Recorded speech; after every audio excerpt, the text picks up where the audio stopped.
سامعین، آج کی اس ویڈیو میں ہم حضرت فاطمہ رضی اللہ تعالی عنہا اور ایک یہودی عورت کے بارے میں بات کریں گے کہ کس طرح وہ حضرت فاطمہ رضی اللہ تعالی عنہا کا معجزہ دیکھ کر ایمان لے آتی ہے۔ حضرت فاطمہ رضی اللہ تعالی عنہا کے بارے میں تو آپ جانتے ہیں کہ وہ بہت زیادہ سخی تھیں۔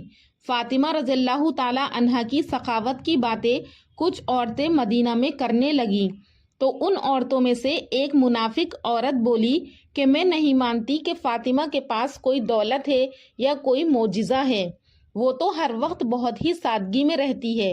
اس بات کو جاننے کے لیے وہ عورت حضرت فاطمہ رضی اللہ تعالی عنہا کے گھر پہنچی تو بنت رسول حضرت محمد صلی اللہ علیہ وسلم نے دروازہ کھولا، اس عورت کو اندر لے کر گئیں اور بٹھایا تو وہ عورت بولی، اے بنت رسول صلی اللہ علیہ وسلم، آپ کی سخاوت کے چرچے میں نے سنے ہیں اور میں دیکھنا چاہتی ہوں کہ آپ کے پاس ایسی کیا چیز ہے جو آپ کے چرچے ہو رہے ہیں۔ تو حضرت فاطمہ رضی اللہ تعالیٰ عنہا نے فرمایا، اللہ تعالیٰ نے ہر انسان کو وہ عطا کیا ہے جو اس کے لیے بہتر ہے۔ تو وہ عورت کہنے لگی کہ میں آپ کے گھر پر دولت دیکھنے آئی ہوں کہ آپ کے پاس سچ میں کوئی دولت یا کوئی معجزہ ہے، آپ مجھے کوئی معجزہ یا دولت دکھاؤ، لوگ آپ کے بارے میں باتیں کرتے ہیں تو پھر میں مان جاؤں گی کہ آپ کے بابا اللہ کے رسول ہیں اور آپ کا خاندان سچا ہے۔ اس عورت کی بات سن کر حضرت فاطمہ رضی اللہ تعالیٰ عنہا نے فرمایا کہ جاؤ، وہاں میرا مسلح رکھا ہے، اس کو ہٹا کر دیکھو، تمہیں تمہارے سوال کا جواب مل جائے گا۔ یہ عورت حجرے کے اندر گئی جہاں پر حضرت فاطمہ رضی اللہ تعالیٰ عنہا عبادت کرتی تھی اور مسلح کو ہٹا کر دیکھا تو اس کے نیچے بہت سارا خزانہ پڑا ہوا تھا جس میں ہیرے جواہرات اور سونا تھا۔ وہ عورت یہ دیکھ کر واپس حضرت فاطمہ رضی اللہ تعالیٰ عنہا کے پاس آئی تو حضرت فاطمہ رضی اللہ تعالیٰ عنہا اس عورت کو دیکھ کر مسکرائیں تو وہ عورت حضرت فاطمہ رضی اللہ تعالیٰ عنہا کو بہت ہی حیرانگی سے دیکھنے لگی اور حضرت فاطمہ رضی اللہ تعالیٰ عنہا سے کہنے لگی، یہ کیا، آپ تو اتنی سادگی میں رہتی ہیں، آپ کا لباس اتنا سادہ ہوتا ہے، آپ کے پاس تو اتنی ساری دولت ہے، میں تو سمجھتی تھی کہ آپ کے پاس دنیاوی دولت نہیں ہے، اس لیے آپ اتنی سادگی میں رہتی ہیں۔ حضرت فاطمہ رضی اللہ تعالیٰ عنہا نے فرمایا کہ اللہ تعالیٰ نے دنیا کی تمام دولت اور تمام خزانے اہل بیت کے قدموں میں رکھ دیے ہیں، مگر اللہ تعالیٰ کی مرضی یہ ہے کہ ہم سادگی سے زندگی گزاریں تاکہ دنیا میں کوئی بھی سادگی اور غریبی کے رہنے میں شرم محسوس نہ کرے۔ اور حضرت فاطمہ رضی اللہ تعالیٰ عنہا نے فرمایا کہ اس دنیاوی دولت کا آخرت میں حساب دینا پڑے گا۔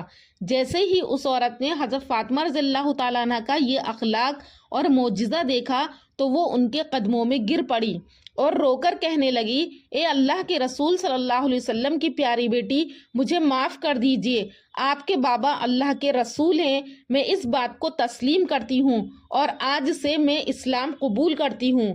حضرت فاطمہ رضی اللہ تعالیٰ عنہ کے پاس جو کچھ تھا وہ آپ نے اللہ کی راہ میں دے دیا اور اپنے پاس کچھ بھی نہیں رکھا۔ سامعین، حضرت فاطمہ رضی اللہ تعالیٰ عنہ کے سخاوت کے اور بھی بہت سے واقعات مشہور ہیں۔ اسی طرح ایک مرتبہ حضرت علی رضی اللہ تعالیٰ عنہ فرماتے ہیں کہ ایک مرتبہ ہم نے رات کھانا کھائے بغیر گزار دی، صبح ہوئی تو میں کھانے کی تلاش میں نکلا تو راستے میں ایک درہم پڑا ملا، میں نے اس سے آٹا اور گوشت خریدا اور اس کو حضرت فاطمہ رضی اللہ تعالیٰ عنہ کے پاس لے آیا۔ انہوں نے آٹا گوندھ کر روٹیاں پکائیں، جب فارغ ہوئیں تو فرمانے لگیں کہ اگر میرے والد محترم ہوتے تو میں ان کی دعوت کرتی۔ حضرت علی فرماتے ہیں کہ میں رسول اللہ صلی اللہ علیہ وسلم کی بارگاہ میں حاضر ہوا تو آپ صلی اللہ علیہ وسلم اپنے پہلو کے بل لیٹے ہوئے تھے اور یہ کہہ رہے تھے کہ بھوک سے اللہ تعالیٰ کی پناہ چاہتا ہوں۔ میں نے عرض کیا کہ یا رسول اللہ، ہمارے پاس کچھ کھانا ہے، آپ بھی تشریف لے آئیں۔ تو حضور صلی اللہ علیہ وسلم تشریف لے گئے تو اس وقت ہنڈیا جوش مار رہی تھی۔ ارشاد فرمایا کہ اس میں سے اے فاطمہ عائشہ رضی اللہ تعالیٰ عنہ کے لیے نکالو۔ حضرت فاطمہ رضی اللہ تعالیٰ عنہ نے ایک بڑے پیالے میں ان کے لیے کھانا نکال دیا۔ پھر فرمایا کہ حفصہ رضی اللہ تعالیٰ عنہ کے لیے نکالو، تو حضرت فاطمہ نے ان کے لیے بھی ایک پیالے میں نکال دیا، یہاں تک کہ ساری ازواج مطہرات کے لیے نکال دیا۔ پھر ارشاد فرمایا کہ فاطمہ اپنے والد اور شوہر کے لیے نکالو، تو حضرت فاطمہ نے ان کے لیے بھی نکال دیا۔ پھر ارشاد فرمایا کہ نکالتے جاؤ اور کھاتے جاؤ۔ جب نکال کر ہنڈیاں اٹھائی تو ویسے ہی ہنڈیاں بھری ہوئی تھی، پھر جب تک اللہ کے رسول نے چاہا ہم اس میں سے کھاتے رہے۔ سبحان اللہ۔ دوستو، ایسے اور بھی بہت سے واقعات ہیں جن کے ذریعے سے پتہ چلتا ہے کہ حضرت فاطمہ رضی اللہ تعالیٰ عنہ کی بہت زیادہ برکتیں تھیں۔ اللہ تعالیٰ سے دعا ہے کہ اللہ پاک ہم سب کو حضرت فاطمہ رضی اللہ تعالیٰ عنہ جیسی زندگی گزارنے والا بنائے۔ ہم لوگوں کو چاہیے کہ اپنی بیٹیوں کو حضرت فاطمہ رضی اللہ تعالیٰ عنہ کی زندگی کے واقعات بتائیں، ان کی زندگی گزارنے کا طرز عمل ان کو سکھائیں، حضرت فاطمہ جیسی حیا اور ان کا پردہ اپنی بیٹیوں کو بتائیں۔ اللہ پاک سے دعا ہے کہ اللہ پاک ہر بیٹی کو حضرت فاطمہ رضی اللہ تعالیٰ عنہ جیسا بنائے۔ آمین۔